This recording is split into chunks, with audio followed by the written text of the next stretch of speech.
για την επίσκεψή του στην Ελλάδα και για το γεγονός ότι επέλεξε την Αθήνα, τον τόπο που γέννησε τη δημοκρατία, για το τελευταίο ταξίδι, έναν από τους τελευταίους σταθμούς πριν κλείσει την 8χρονη θητεία του ως πρόεδρος των Ηνωμένων Πολιτειών. Μία θητεία κατά τη διάρκεια της οποίας άλλαξε η εικόνα των Ηνωμένων Πολιτειών σε ολόκληρο τον κόσμο. Ακόμα και στη δική μας χώρα, όπου στο πλαίσιο του ψυχρού πολέμου οι ελληνοαμερικανικές σχέσεις συσσόρευσαν ένα βαρύ ιστορικό φορτίο. Θεωρώ ότι ήταν ιστορική για τις σχέσεις των δύο χωρών η στιγμή που ο πρόεδρος Κλίντον, κατά την προηγούμενη επίσκεψη Αμερικανού Προέδρου στην Ελλάδα το 1999, αναγνώρισε τα λάθη των ΗΠΑ σε σχέση με τη δικτατορία στην Ελλάδα. Γιατί ο ελληνικός λαός δεν κουβαλά μόνο την αρχαία παράδοση της δημοκρατίας. Έχει χύσει αίμα, έχει δώσει αγώνες που φτάνουν ως τις μέρες μας για να υπερασπιστεί τις αξίες της δημοκρατίας και της ελευθερίας που είναι οι κοινές μας αξίες. Σήμερα λοιπόν η Ελλάδα υποδέχεται έναν Αμερικανό Πρόεδρο που καθ' όλη τη διάρκεια της θητείας του υπερασπίστηκε με σθένος τις αξίες αυτές, που αγωνίστηκε για τα δικαιώματα όλων των πολιτών ανεξάρτητα από το χρώμα, τη θρησκεία ή το σεξουαλικό προσανατολισμό, που εργάστηκε για την αντιμετώπιση των κλιματικών αλλαγών, που ενέταξε εκατομμύρια Αμερικανούς στο σύστημα ιατροφαρμακευτικής περίθαλψης, που συνέβαλε με όλες του τις δυνάμεις και όλη του την επιρροή για μια ανθρωπιστική λύση στην μεγάλη προσφυγική κρίση, τη μεγαλύτερη από τον Δεύτερο Παγκόσμιο Πόλεμο και μετά. Και επιτρέψτε μου να σημειώσω, γιατί το ζήτημα αυτό είναι εξαιρετικά σημαντικό για την Ελλάδα, έναν πρόεδρο που απέναντι στην οικονομική κρίση του 2008 οδήγησε την αμερικανική οικονομία σε έναν εντελώς διαφορετικό δρόμο από αυτόν που η Ευρώπη επέλεξε. 8 χρόνια μετά, τα αποτελέσματα είναι περισσότερο από ορατά. Η διεύρυνση της νομισματικής βάσης και η έμφαση στην τόνωση της απασχόλησης που επέλεξαν οι ΗΠΑ έχουν οδηγήσει σε σταθερούς ρυθμούς ανάπτυξης και σε εντυπωσιακή μείωση της ανεργίας. Ενώ από την άλλη μεριά, η επιμονή της ευρωπαϊκής ηγεσίας στην πολιτική της λιτότητας κρατάει τις ευρωπαϊκές οικονομίες εγκλωβισμένες στη στασιμότητα, προκαλώντας ανυπολόγιστα κοινωνικά και πολιτικά προβλήματα. Στο πλαίσιο αυτό είχα την ευκαιρία να συζητήσω με τον πρόεδρο Ομπάμα για τις οικονομικές προκλήσεις που αντιμετωπίζει η χώρα μας αλλά και ολόκληρη η Ευρώπη.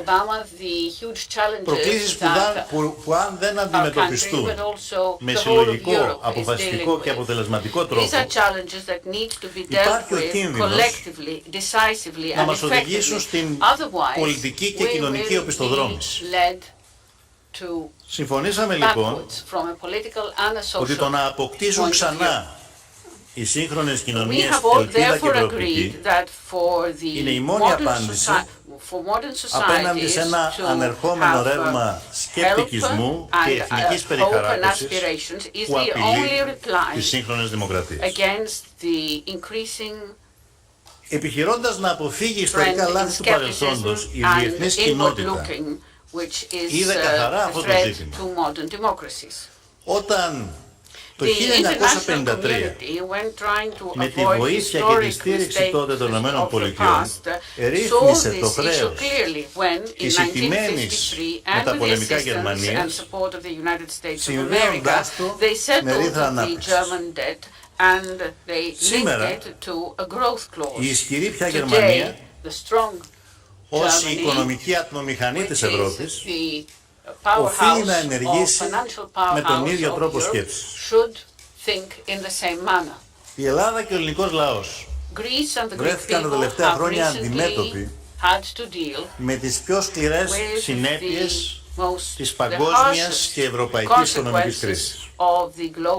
Αντιμετωπίσαμε ως οικονομία και ως κοινωνία ένα πρόγραμμα καταστροφικής λιτότητας που όξινε αντί να λύσει τα προβλήματα. Μέσα σε 4 χρόνια χάσαμε το 25% του ΑΕΠ μας, του ακαθάριου χώρου προϊόντος μας, ενώ η ανεργία εκτοξεύτηκε το 2004 το 27%. Σήμερα, παρά τις πληγές μας, στεκόμαστε όρθιοι. Καταφέραμε με μεγάλες θυσίες να αποφύγουμε την επαπειλούμενη καταστροφή και βήμα με βήμα αναστηλώνουμε την οικονομία μας. Φέτος, μετά από πολλά χρόνια, έχουμε επιστρέψει στην ανάπτυξη. Αργά αλλά σταθερά μειώνουμε τα ποσοστά της ανεργίας και αποκαθιστούμε την εμπιστοσύνη στις προοπτικές της ελληνικής οικονομίας. Πριν από 1,5 χρόνο κληθήκαμε, παρότι νεοεκλεγμένη κυβέρνηση, να λάβουμε πολύ δύσκολες αποφάσεις. Και θέλω με την ευκαιρία να αναγνωρίσω και δημόσια το ρόλο και τη συνεισφορά του πρόεδρου Ομπάμα εκείνες τις κρίσιμες ώρες, να αναγνωρίσω την ηθική και πολιτική στήριξη που παρήχε στην κυβέρνησή μου στην προσπάθεια να υπάρξει μια θετική διέξοδος.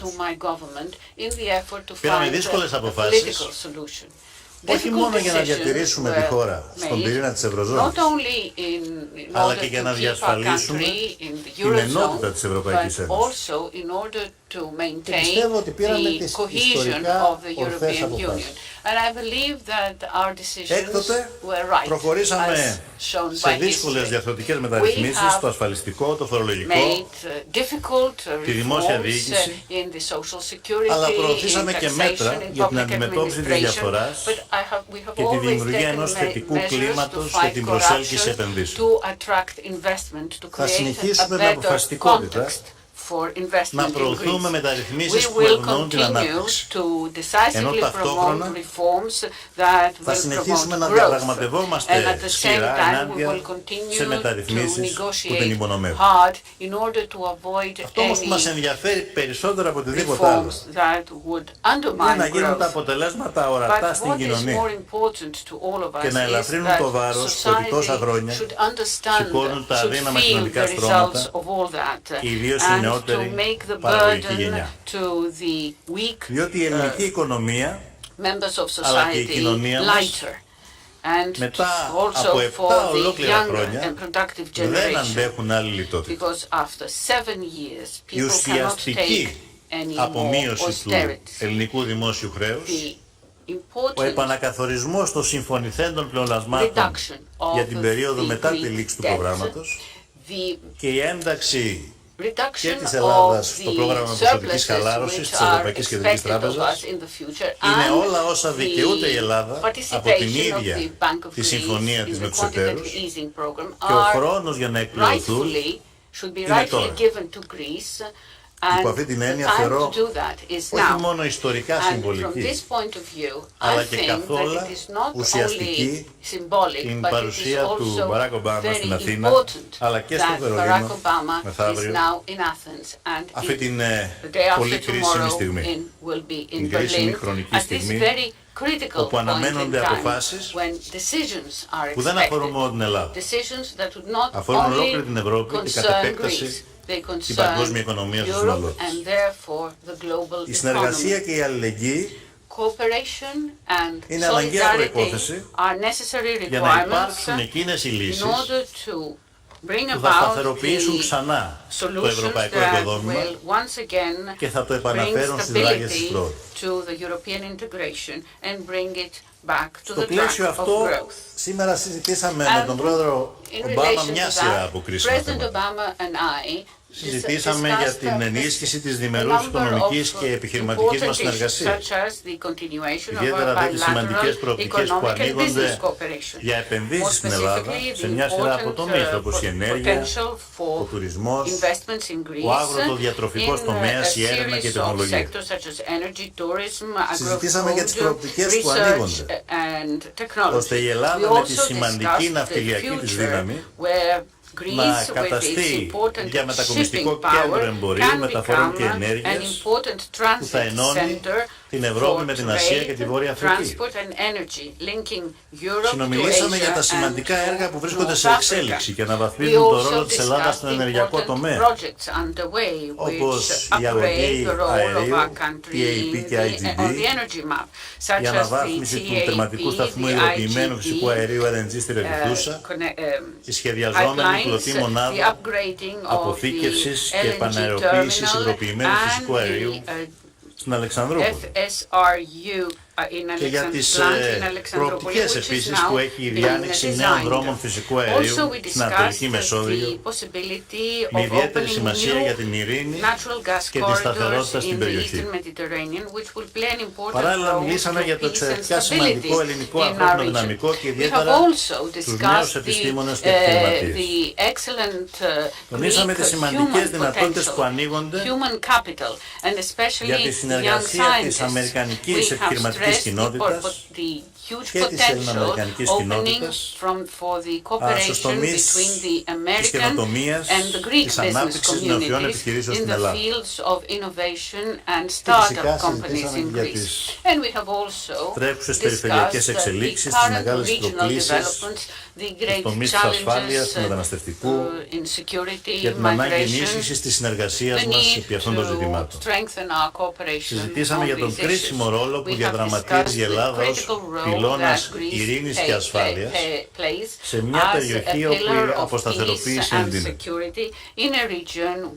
Γιατί η Ελλάδα είναι μια χώρα της Ευρώπης και της Ανατολικής Μεσογείου, των Βαλκανίων, της ευρύτερης παρεξήνιας γειτονιάς, που προωθεί σταθερά τη διμερή και μαζί με την Κύπρο την τριμερή συνεργασία με όλες τις χώρες της περιοχής στη βάση του διεθνούς δικαίου.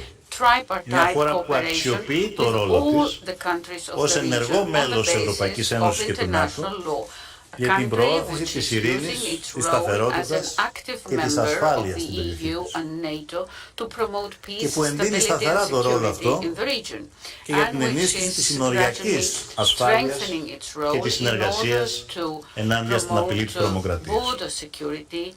Μια χώρα που παρά τις οικονομικές δυσκολίες που αντιμετωπίζει προσέφερε στήριξη στους εκατοντάδες χιλιάδες πρόσφυγες που κατέφθασαν στα νησιά της.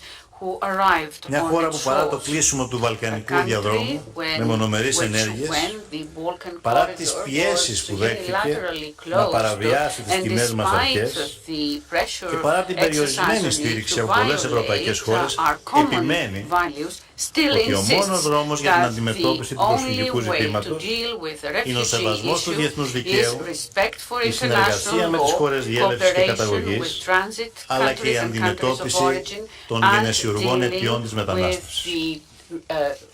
Στο πλαίσιο αυτό υπογραμμίσαμε τη σημασία που έχει η συνεχιζόμενη εφαρμογή της Συμφωνίας Ευρωπαϊκής Ένωσης Τουρκίας και η συνέχιση της επιχείρησης του ΝΑΤΟ στο Αιγαίο.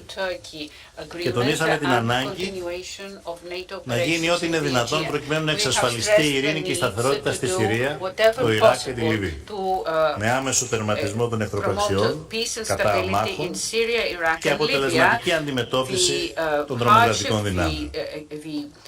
Η προάσπιση και η τήρηση του διεθνούς δικαίου και κυρίως των διεθνών συμβάσεων αποτελούν προϋπόθεση για την περιφερειακή ειρήνη και τη σταθερότητα. Στο πλαίσιο αυτό, υπογράμμισα τη σταθερή προσήλωσή μου στο διάλογο και τη συνεργασία με την γειτονική μας χώρα, την Τουρκία. Μια χώρα με κρίσιμο ρόλο για το μέλλον της περιοχής. Τόνισα ωστόσο ότι η ανάπτυξη των σημαντικών αυτών σχέσεων μπορεί να επιτευχθεί αυστηρά και μόνο στη βάση του αμοιβαίου σεβασμού, χωρίς την απειλή πολέμου και αμφισβητήσεις κυριαρχικών δικαιωμάτων. Ασφαλώς με τον πρόεδρο Ομπάμα συζητήσαμε και για το Κυπριακό. Για την ανάγκη να βρεθεί μια δίκαιη και βιώσιμη λύση στη βάση των αποφάσεων του Οργανισμού Ηνωμένων Εθνών, αλλά και της ιδιότητας της Κύπρου ως κράτος μέλος της Ευρωπαϊκής Ένωσης. Στο πλαίσιο αυτό εκφράζαμε τη στήριξή μας στις εξαιρετικά κρίσιμες και σημαντικές δικοινοτικές συνομιλίες που διεξάγονται. Αύριο θα έχω την ευκαιρία να συναντήσω και τον πρόεδρο Αναστασιάδη που έρχεται στην Αθήνα. Οι συνομιλίες αυτές φέρνουν την ελπίδα, αλλά απαιτούν και εξαιρετική προσοχή στην κρίσιμη φάση που βρίσκονται, καθώς κέρια ζητήματα παραμένουν ανοιχτά, είναι ανοιχτά. Και βεβαίως ο στόχος μας είναι η λύση αυτή να είναι προς όφελος όλου του κυπριακού λαού και να συνεισφέρει στην οικοδόμηση της εμπιστοσύνης στο νησί. Και αυτό, επανέλαβα την άποψή μας, δεν μπορεί να συμβεί χωρίς την αποχώρηση των κατοχικών στρατευμάτων και την κατάργηση του αναχρονιστικού συστήματος των εγγύσεων. Θέλω κλείνοντας και αφού καλωσορίσω και ευχαριστήσω για άλλη μια φορά τον πρόεδρο Ομπάμα για την επιλογή να έρθει στην Ελλάδα, θέλω να θυμηθώ τα λόγια ενός άλλου σημαντικού Αμερικανού πρόεδρου που στον προηγούμενο αιώνα αγωνίστηκε για να αντιμετωπίσει παρόμοιες σημαντικές προκλήσεις με αυτές που αντιμετωπίζουμε σήμερα, όπως η ασφάλεια, η οικονομική κρίση, η μετακινήσεις πληθυσμών. Είχε πει λοιπόν ότι η πραγματική ελευθερία για τους ανθρώπους δεν μπορεί να υπάρξει χωρίς οικονομική ασφάλεια και ανεξαρτησία. Και κάτι ακόμα είχε πει. Η πείνα και η ανεργία είναι η πρώτη ύλη από την οποία γεννιούνται οι δικτατορίες. Τα λόγια του είναι εξαιρετικά επίκαιρα σήμερα. Και είμαι βέβαιος ότι οι λαοί μας, πιστεύοντας σε κοινές αρχές, θα αγωνιστούν με κάθε τρόπο, ώστε να αποτρέψουν κάθε πιθανό πισωγύρισμα στην ιστορία. Έχουμε χρέος να φύγουμε μπροστά και πιστεύω ότι θα τα καταφέρουμε.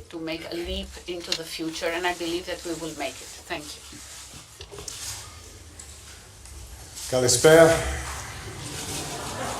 Thank you, Prime Minister Tsipras, for your kind words and for welcoming me to Athens today.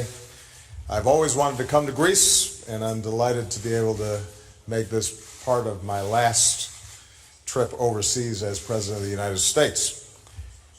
I think we all know that the world owes an enormous debt to Greece and the Greek people.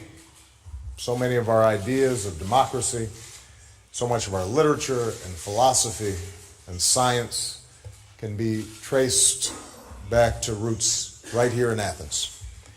I'm told there's a saying from those ancient times, kalos ke agathos. When someone or something is good and beautiful on the outside, but it also good and noble on the inside in terms of character and in terms of purpose.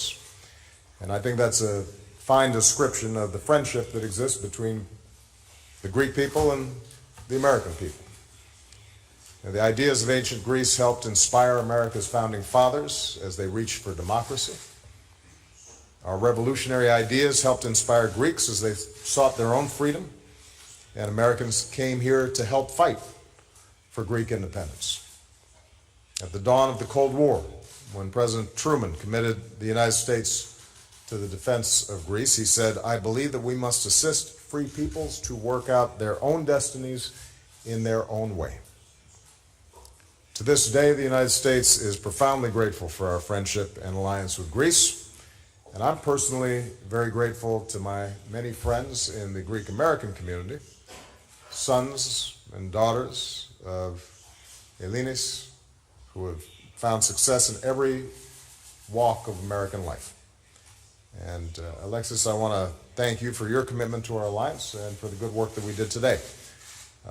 As the Prime Minister already noted, we spend much of our time discussing the economic situation here in Greece and how Greece can continue to move forward.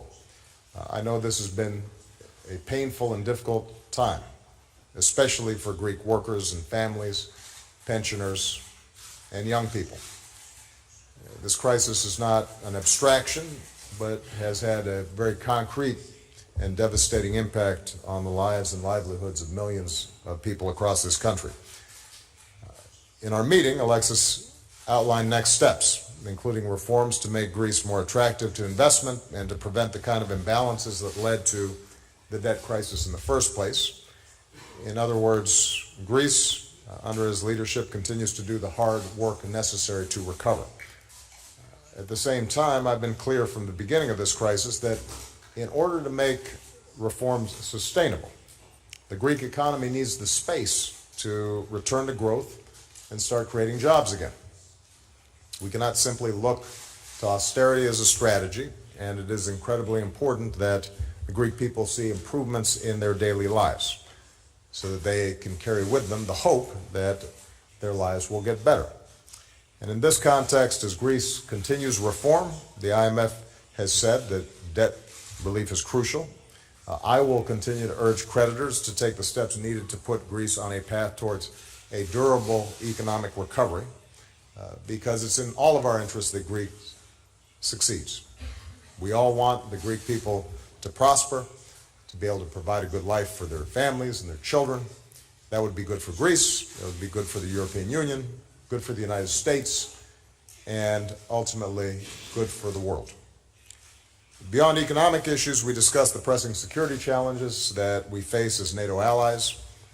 I want to take this opportunity to commend Greece for being one of the 5 NATO allies that spends 2% of GDP on defense, a goal that we have consistently set, but not everybody has met. Greece has done this even during difficult economic times. If Greece can meet this NATO commitment, all our allies should be able to do so. We also discussed the need to continue sharing intelligence to help prevent terrorist attacks, the importance of keeping sanctions, including EU sanctions, in place until Russia's fully implemented the Minsk agreement along with Ukraine. As I did privately with Alexis, I want to thank the Greek people publicly for their humanitarian response to the crisis of so many migrants and refugees seeking safety in Europe. Greeks, especially on the islands, have shown extraordinary compassion, and they've rightly earned the admiration of the world. Again, Greeks have done so even as they faced their own great economic hardships, and that's a testament, I think, to their solidarity and commitment to treating people with kindness and fairness. Prime Minister Tsipras has made commitments to increase housing for unaccompanied children and to improve access to education for children who are migrants and refugees. And in these goals, it's an obligation of the United States to help, because this cannot be viewed just as a Greek problem. This is an international problem. And I reaffirmed my support to help in any ways that we can, including reaffirming America's support for the deal between the EU and Turkey that can manage arrivals in Europe in a way that is orderly and humane. Finally, as Alexis mentioned, we discussed Cyprus, where the prospects for a just, comprehensive, and lasting settlement are the best that they've been for some time. It doesn't mean that success is guaranteed, but the possibility of resolving a decades-long conflict is there. And we urge the parties to continue their work. The interests of all Cypriots would be advanced with a bizonal, bicommunal federation. We're hopeful that a solution that's durable, which would create new economic opportunities for all the people across Cyprus, is within reach. And it would be a powerful example to the world of what's possible with diplomacy and compromise. So, again, Mr. Prime Minister, thank you for welcoming me. Thank you for your partnership. The Greek people have gone through some very difficult times, and there's still a hard road ahead. But despite those hardships, Greece has continued to be a reliable ally, has shown true compassion to fellow human beings in need. It's an example of the Greek character. And I'm looking forward to the opportunity to say more to the Greek people in a speech that I'll deliver tomorrow. For now, on behalf of the American people, just let me say that we are proud to count Greece as one of our closest allies and one of our greatest friends. So, ευχαριστώ. Ευχαριστούμε πολύ. Θα περάσουμε τώρα στο σκέλος των ερωτήσεων. Θα υπάρξουν 2 ερωτήσεις από ελληνικά μέσα και 2 ερωτήσεις από αμερικανικά μέσα. Την πρώτη ερώτηση θα έχει ο κύριος Χαρίτος από την ΕΡΤ. President, this is Panos Charitos from National TV. So, I'd like to focus on the economy and to take you 7-8 years back. When you entered the White House, the unemployment, the rate of unemployment, it was 6%. The next 2 years jumped to 11.6%, and today you managed to leave it back with 5%, which is the lowest ever. 4.9%. The GDP of your country, you managed to grow it almost 2.6 trillion. So, on the contrary, of course, there is nothing to compare between Greek and United States economy. But on the contrary, Greece, the last 7 years, is following the treatment of the financial institutions, the foreign financial institutions, and we're still in the eye of the storm of the recession. So, in the same time, there is no discussion about the debt relief. So my question is, how far this economy can go with these reform programs without any discussion of the debt relief? How far this relationship between Greece and the foreign institutions can last? Well, you're right, that you can't entirely compare between the United States and Greece for a range of reasons, not just because of the size of the economy. We went through a very severe contraction. We were losing 800,000 jobs a month when I came into office. In fact, the economy was contracting faster than it did during the Great Depression, but we were able to intervene, apply lessons learned, and stabilize and then begin growth again. But I do believe that one of the lessons we tried to apply is that it is important to combine structural reforms and good fiscal stewardship with a growth strategy, because when your economy is growing and more revenue is coming in, that helps relieve debt. And sometimes if your only approach is cutting spending at a time when the economy is contracting, then the economy will contract further and that can add debt.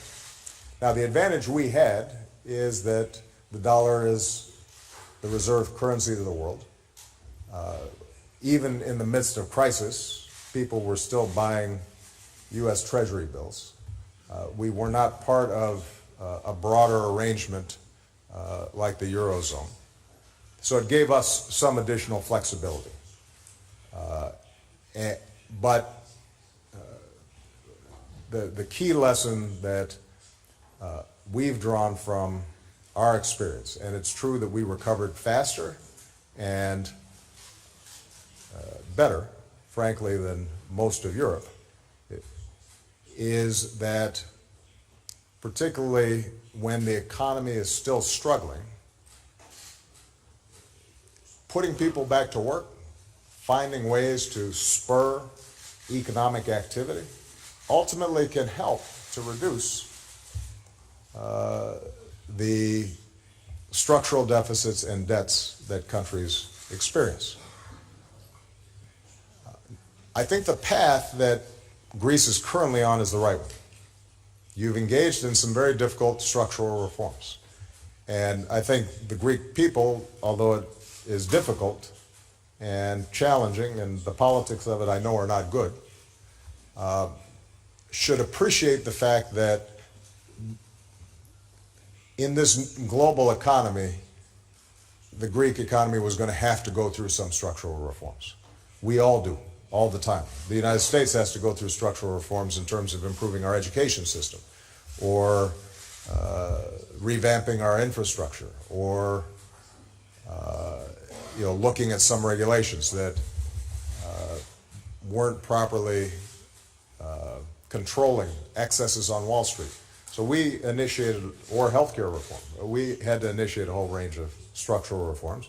They're not the same as the ones that Greece has had to do, but these were necessary reforms. And the Prime Minister's and his government being willing to move forward on those, I think will lead to Greece being more competitive, revamping our infrastructure, attractive place for investment in the future. Look, the Greek people are entrepreneurial. There are enormous resources in this country. My hope is that more and more investors around the world see an opportunity to do business here in Greece. But even as you have those structural reforms, our argument has always been that when an economy contracted this fast, when unemployment is this high, that there also has to be a growth agenda to go with it. And it is very difficult to imagine the kind of growth strategy that's needed without some debt relief mechanism. Now, the politics of this are difficult in Europe. And I think in fairness to some of the governments up north that I know are not always popular here in Greece, it's important to recognize that they have their own politics, and their populations and their institutions often are resistant to some of these debt relief formulas.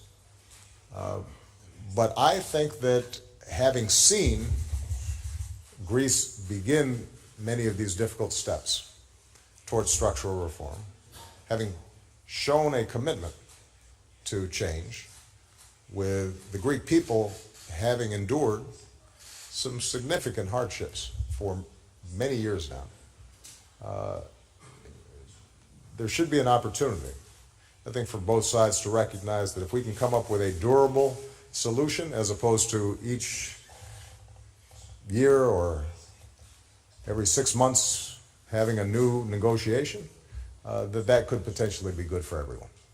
And now that the Greek economy is growing again, the timing may be right.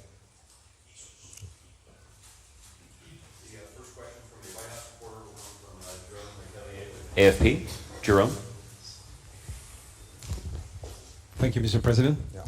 A lot of people in Europe are still struggling to understand what happened on November 8 in the United States. Do you believe it's the exact same dynamic as Brexit, which happened 6 months before?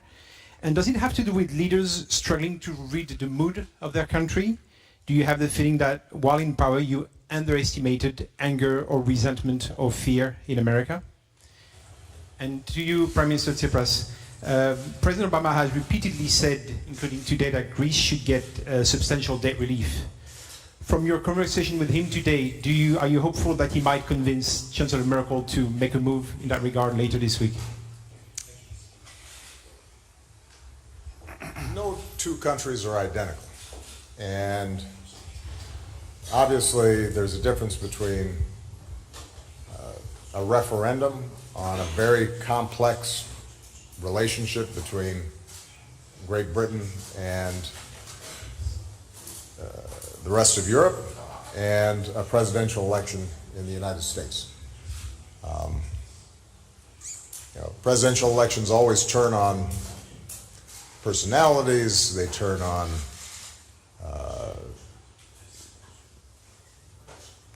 how campaigns are run, they turn on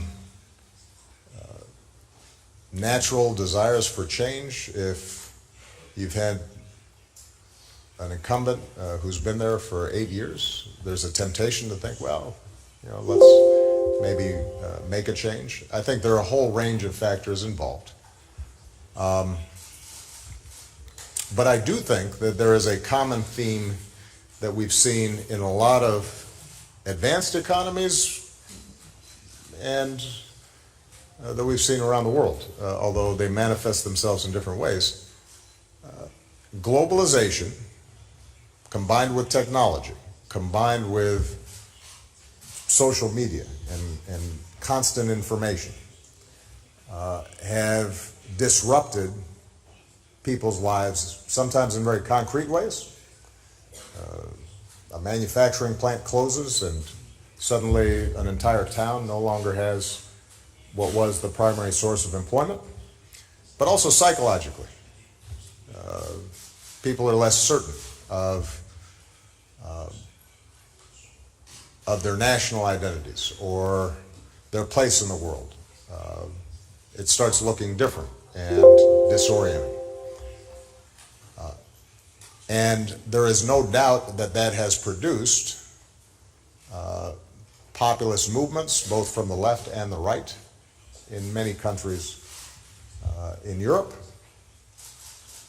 When you see a Donald Trump and a Bernie Sanders, very unconventional candidates, have considerable success, then obviously there's something there that's being tapped into. A suspicion of globalization, a desire to rein in its excesses, a suspicion of elites and governing institutions that people feel may not be responsive to their immediate needs. And that sometimes gets wrapped up in issues of ethnic identity or religious identity or cultural identity. And that can be a volatile mix.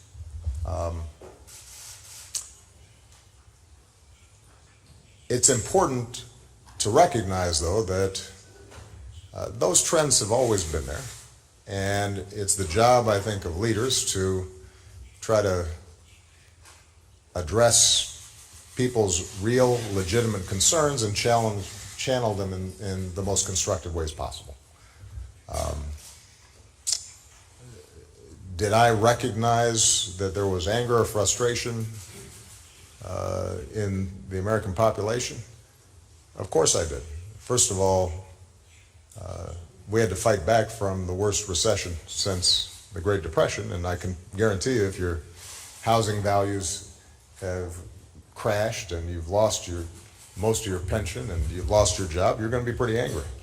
And so we fought back and recovered, but that left, I think, fear and anxiety in a lot of people, a sense that the economy wasn't as certain as it could be, and maybe the game was rigged on Wall Street or by special interests in Washington or what have you. And that's been there. I was also aware of it because of the fact that you've seen some of the rhetoric among Republican elected officials and activists and media. Some of it pretty troubling and not necessarily connected to facts, but being used effectively to mobilize people. And obviously, President-elect Trump tapped into that particular strain within the Republican Party and then was able to broaden that enough and get enough votes to win the election. The lesson I draw, and I think people can draw a lot of lessons, but maybe one that cuts across countries, is we have to deal with issues like inequality. We have to deal with issues of economic dislocation. We have to deal with people's fears that their children won't do as well as they have. The more aggressively and effectively we deal with those issues, the less those fears may channel themselves into counterproductive approaches that pit people against each other. And frankly, that's been my agenda for the last 8 years. I think raising wages, investing in infrastructure, making sure that people have access to good educations that equip them for the jobs of the future. Those are all agenda items that would help alleviate some of those economic pressures and dislocations that people are experiencing. The problem was I couldn't convince a Republican Congress to pass a lot of them. Now, having said that, people seem to think I did a pretty good job. And so there is this mismatch, I think, between frustration and anger. Perhaps the view of the American people is that you just need to shake things up. Time will now tell whether the prescriptions that are being offered, whether Brexit or with respect to the U.S. election, ends up actually satisfying those people who've been fearful or angry or concerned. And I think that's going to be an interesting test, because I think I can make a pretty strong argument that the policies we put forward were the right ones, that we've grown faster than just about any advanced economy. The country is indisputably better off, and those folks who voted for the president-elect are better off than they were when I came into office, for the most part. But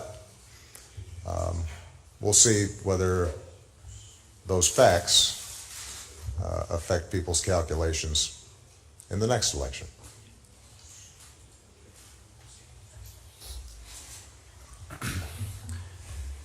Με ρωτήσατε αν πιστεύω ότι μπορούμε να πείσουμε την Άγγελα Μέρκελ για τα απαραίτητα βήματα που πρέπει να γίνουν για να ανακάμψει η ελληνική οικονομία, και σας απαντώ ότι είμαι εξαιρετικά αισιόδοξος για δύο λόγους.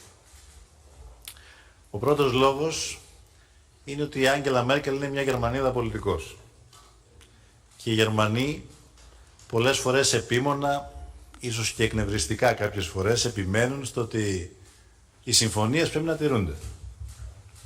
Και αυτό που αναμένεται να γίνει σε σχέση με την Ελλάδα είναι ότι είχε συμφωνηθεί τον προηγούμενο Αύγουστο, Ιούλιο, το προηγούμενο καλοκαίρι του 2015. Ότι μόλις η Ελλάδα αποδείξει την αποφασιστικότητά της να προχωρήσει σε γενναίες και δύσκολες μεταρρυθμίσεις, μόλις υλοποιήσει το πρώτο και δυσκολότερο review, την πρώτη και δυσκολότερη αξιολόγηση, τότε θα συζητηθούν και θα πάρθουν αποφάσεις, θα εφαρμοστούν μέτρα για την απομείωση του ελληνικού δημόσιου χρέους, προκειμένου η Ελλάδα να αποκτήσει ξανά πρόσβαση στις αγορές χρήματος, να αποκατασταθεί η εμπιστοσύνη και να επιστρέψει με ταχύτατους ρυθμούς η ανάπτυξη στην ελληνική οικονομία. Άρα λοιπόν ο πρώτος λόγος για τον οποίο είμαι αισιόδοξος στα πιστή είναι διότι, όπως το έλεγε και συχνά ο Γερμανός Υπουργός Οικονομικών, ο Wolfgang Schäuble, pacta sunt servanda, αυτή είναι μια λατινική έκφραση, την οποία πολλές φορές υιοθετούμε και εμείς που έχουμε μάθει τα αρχαία ελληνικά και όχι τα λατινικά στα σχολεία μας. Ο δεύτερος λόγος για τον οποίο είμαι αισιόδοξος είναι ότι έχω γνωρίσει από κοντά την Άγγελα Μέρκελ, το ίδιο και ο Μπαράκ Ομπάμα. Ήμασταν στενά συνδεδεμένοι όλο το διάστημα της μεγάλης προσφυγικής κρίσης. Είχαμε μια πολύ καλή συνεργασία και έχω διαμορφώσει τη γνώμη ότι είναι μια πολιτικός με αίσθημα της ευθύνης απέναντι στην Ευρώπη και στο μέλλον της Ευρώπης. Και όχι μόνο με ευθύνη απέναντι στην Γερμανία ή στο εσωτερικό του κόμματός της. Και ακριβώς επειδή πιστεύω με τον ίδιο τρόπο άλλωστε αντιμετώπισα και την προσφυγική κρίση, με ένα βαθύ αίσθημα ευθύνης απέναντι στο μέλλον της Ευρώπης και η σταθερότητα της Ευρωπαϊκής Ένωσης. Πιστεύω λοιπόν ότι εξαιτίας αυτών των δύο σημαντικών λόγων θα πιστεί ότι πρέπει να γίνουν τα απαραίτητα εκείνα μέτρα που δεν επιβαρύνουν άλλωστε τους Γερμανούς φορολογούμενους, προκειμένου να υπάρξει μια θετική εξέλιξη, η Ελλάδα να μην αποτελεί μέρος του προβλήματος στην Ευρώπη, αλλά μέρος της λύσης. Μέρος της λύσης για τη σταθερότητα, την ασφάλεια, την επιστροφή στην ατζέντα της ανάπτυξης, αυτό αφορά όλη την Ευρώπη, και βεβαίως για την επίλυση του προσφυγικού προβλήματος που η Ελλάδα παίζει έναν καθοριστικό ρόλο. Γι' αυτό λοιπόν τον λόγο είμαι αισιόδοξος και πιστεύω ότι αυτή η αισιοδοξία θα επαληθευτεί. Κύριος Ιγνατίου από το Έθνος για την τρίτη ερώτηση. Welcome to Greece. Thank you. It means a lot for us, for you to be here. My name is Michael Ignatiou. I'm the correspondent in Washington for Ethnos newspaper and Mega TV. You said many times, Mr. President, that the way the Europeans handled the economic crisis, had the opposite effect. And also, you talk many times against the austerity. And of course, you are right. Why, in your opinion, you didn't succeed to convince the Europeans to follow your way? And what are you going to do the last 2 months to help Greece and the Greek people? Also, I have a short question about Cyprus. Both of you talk about Cyprus. And it's a dear issue for me because I born in Cyprus. How can you convince the President of Turkey to end the occupation of Cyprus, Mr. President? Well, let me take the second question first. This is ultimately a negotiation between Cypriots, Turkish Cypriots and Greek Cypriots. And the good news is that you have two leaders who seem genuinely committed to finding compromises and an approach that would serve both their peoples well. If, in fact, you can see a meeting of the minds between them, then the issue will be, can we make sure that all of us, the international community, Turkey, Greece, the United States, support that agreement in a way that can be ratified by both sides. And we've invested a lot of time. Vice President Biden's been actively involved in this. We are encouraged by the progress that's been made. I think there's a window in the next few weeks, months, where this issue was actually resolved. And I think if we can find an equitable solution, it won't provide 100% of what either side wants. There may be some mechanisms for a transition from status quo to the future that both sides envision. But I think it's achievable. And we're going to do everything we can to support the process. With respect to the economy and Europe, again, I think it's important to recognize that in some ways my job was simpler because at least in the first 2 years I had majorities of my party controlling Congress, and I'm just one country. So Congress is hard to deal with. Dealing with multiple parliaments and commissions and unions and this and that and the other, and that's very complicated. And so the need, I think, to operate by consensus, the fact that not all European countries were similarly situated, even though their economy shared a currency, that made their task more difficult. And so I want to make sure that I'm clear that I don't envy the hard job that each European leader had in circumstances that oftentimes they had inherited. What I've tried to do is just offer our best thinking, whether it's in resolving problems in banks quickly, because the quicker you resolve the problems with banks and there's transparency in that process, the faster they recapitalize and are able to make investments. When the economy is shrinking, providing jobs, spending on things like infrastructure can actually increase revenue and drive down debt. And then there's going to be a time at which point that has to be taken care of. I mean, for example, in the United States, our deficits went up in those first 2 years because we're engaging in a lot of spending. Our deficits have now been reduced by 2/3, primarily because we started growing again and we started taking in more tax revenue. So there's some lessons, I think, that are applicable for all countries.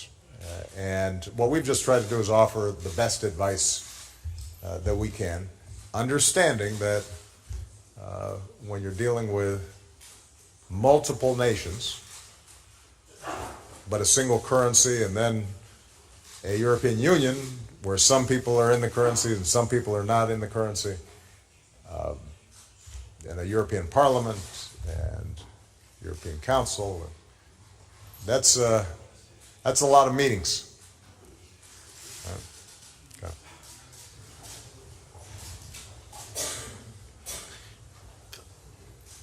Θα συμφωνήσω απόλυτα με όσα είπε πριν ο πρόεδρος Ομπάμα σχέση με το ερώτημα που έχει να κάνει με το κυπριακό πρόβλημα. Δεν είναι ένα διμερές πρόβλημα.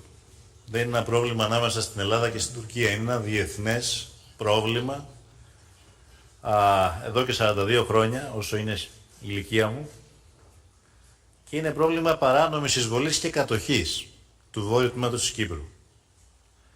Δίνουμε όλες μας τις δυνάμεις, υποστηρίζοντας, ενθαρρύνοντας και τις δύο πλευρές, προκειμένου να καταφέρουν να φτάσουν σε μια συμφωνία δίκαιη και βιώσιμη.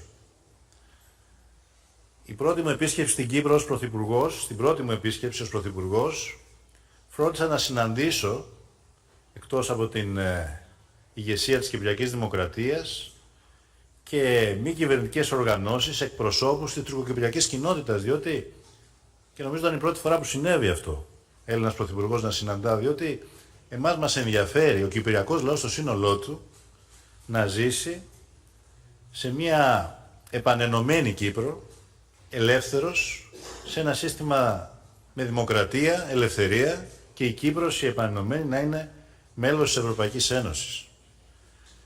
Θέλω λοιπόν να ξεκαθαρίσω ότι σε ό,τι αφορά την Ελλάδα ενθαρρύνουμε την προοπτική λύσης. Στεκόμαστε δίπλα στον πρόεδρο Αναστασιάδη που το επιχειρεί με όλες του τις δυνάμεις και ταυτόχρονα δηλώνουμε έτοιμοι να συζητήσουμε με την Τουρκία μονάχα το σκέλος εκείνο που μας αφορά. Το οποίο είναι οι εγγυήσεις, διότι από το 1959-1960 αυτό το αναχρονιστικό μοντέλο των εγγυήσεων αφορά και την Ελλάδα. Όμως η Ελλάδα δεν είναι μια χώρα που κατέλαβε ή κατέχει παράνομα την Κύπρο. Και θεωρώ ότι δίκαιη και βιώσιμη λύση σημαίνει λύση χωρίς την μόνιμη παρουσία τουρκικών στρατευμάτων στο νησί, και ταυτόχρονα θεωρώ ότι η καλύτερη εγγύηση για την ασφάλεια του κυπριακού λαού είναι η ίδια η συμφωνία, η ίδια η προοπτική βιώσιμης και δίκαιης συμφωνίας που θα δώσει μια άλλη δυναμική. Και αν αυτό συμβεί, πιστεύω ότι θα βρισκόμαστε σε μια τελείως διαφορετική φάση, όχι μόνο για την Κύπρο, αλλά και για τις ανατολικές σχέσεις, για την ευρύτερη περιοχή.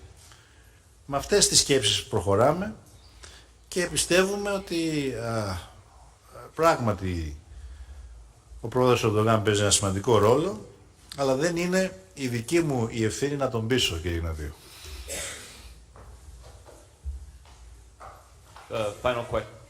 The final question will come from Chris Jensen with NBC News. Thank you. Mr. President, ever since the election, there have been protests on the streets of the United States. And earlier this year, Matt Lauer asked you if you believed you helped create the environment for Donald Trump to run. And you answered, talk to me if he wins about how responsible I feel about it.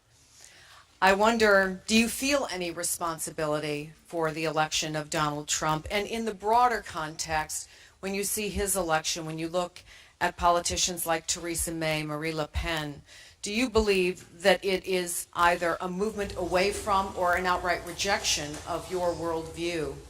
And Mr. Prime Minister, you've also talked about your concerns about the rise of the extreme right in general, and about Donald Trump in particular. You said, I hope we will not face this evil. Do you believe Donald Trump or his ideas are still evil? And if so, do you believe your comments and the comments of other European leaders will make it more difficult for you to work with him? Thank you. Well, first of all, I think it's fair to say that I was surprised by the election results, and I've said so.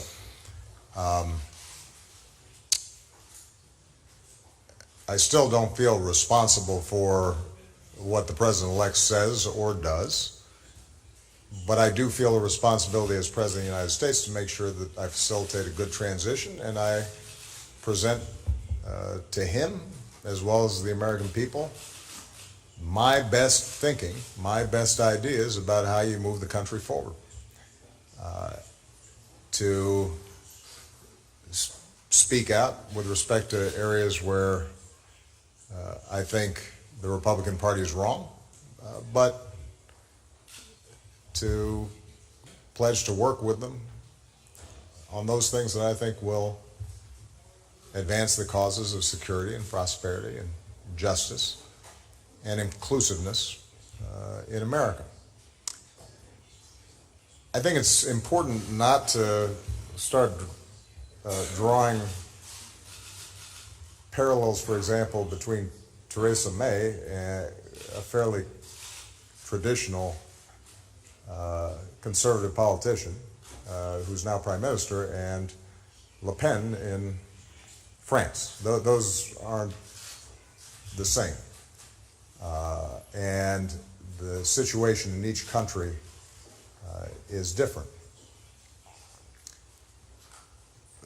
I do think, as I said before, that history doesn't move in a straight line. It zigs and zags and sometimes goes forward, sometimes moves back, sideways. I think at times of significant stress,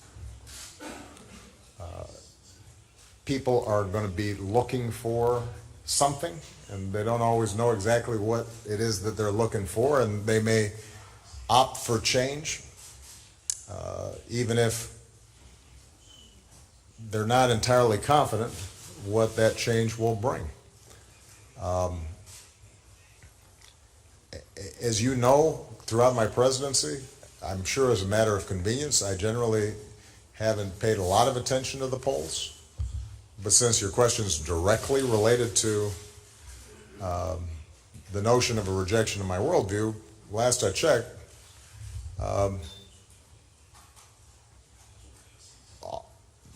a pretty healthy majority of the American people agree with my worldview on a whole bunch of things. And I know that begs the question, well, how is it that somebody who appears to have a very different worldview just got elected? As I said, sometimes people just feel as if we want to try something to see if we can shake things up. And that, I suspect, was a significant phenomenon. I do believe, separate and apart from any particular election or movement, that we are going to have to guard against a rise in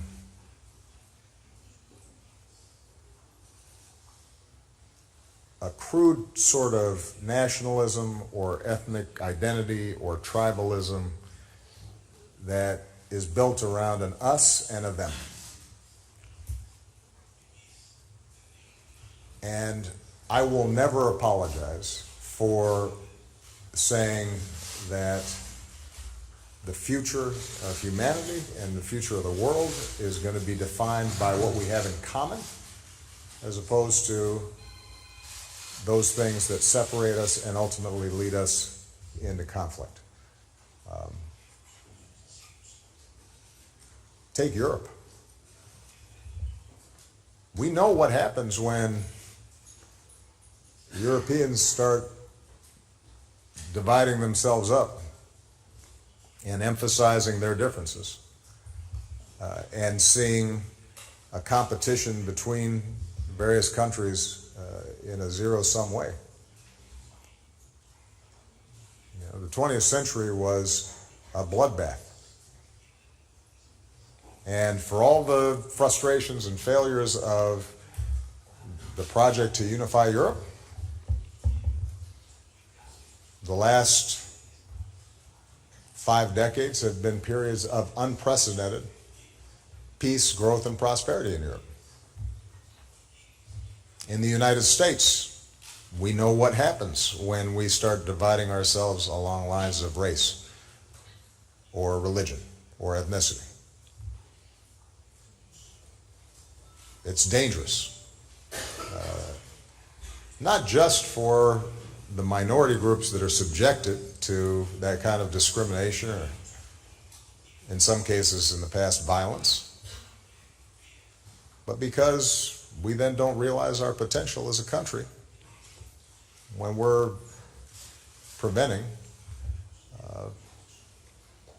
blacks or Latinos or Asians or gays or women from fully participating in the project of building American life.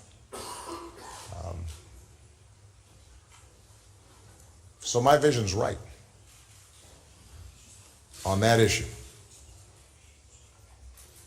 And it may not always win the day in the short term in any particular political circumstance, but I'm confident it'll win the day over the long term. Because societies in which we are able to unify ourselves around values and ideals and character and how we treat each other and cooperation and innovation, ultimately are going to be more successful than societies that don't. That's my strong belief. And I think I've got pretty good evidence to prove it.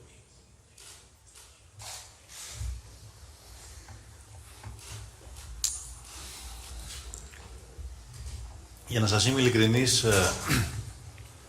από τον Ντόναλντ Τραμπ γνωρίζω λίγα πράγματα. Γνώριζα το προηγούμενο διάστημα την επιθετικότητα και τον κεντρικό τρόπο που διάλεξε για να υπερασπιστεί κάποιες μη συμβατικές απόψεις κατά τη διάρκεια της προεκλογικής περίοδου.